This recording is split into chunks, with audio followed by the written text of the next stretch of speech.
మీరేదో అంటే మీ కాళ్ళ మీద మీరు నిలబడటానికి నేర్చుకుంటున్నారు. దాంతో పాటుగా మీ పిల్లలు, మీ ఆరోగ్యము, మీ హస్బెండ్ ఆరోగ్యము, మీ యొక్క కుటుంబ సభ్యుల ఆరోగ్యం కూడా ముడిపడి ఉన్నది అనే విషయాన్ని మనసులో పెట్టుకొని జాగ్రత్తగా నేర్చుకోండి.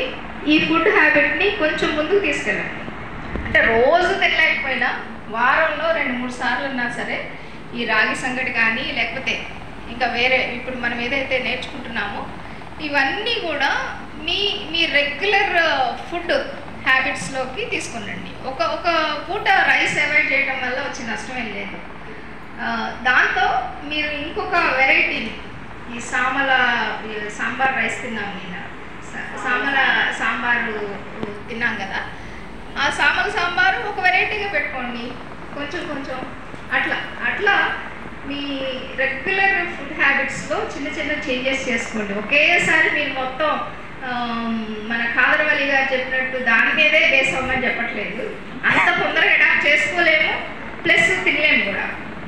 ఆ తినలేకపోయి ఆ బర్డను, ఆ భారము, మేము మిల్లెట్స్ తినలేకపోతున్నాం అనే బాధ మనసులో ఉండి ఏదో ఆరోగ్యం కోల్పోతున్నాం అనే ఆ ఫీలింగ్తో ఉండే కన్నా ఆ స్ట్రెస్ వస్తుంది మనకి. ఆటోమేటిక్గా స్ట్రెస్ ఫీల్ అవుతాం. అరే మనం తినలేకపోతున్నామే, ఇది మంచిదంట, తినాలి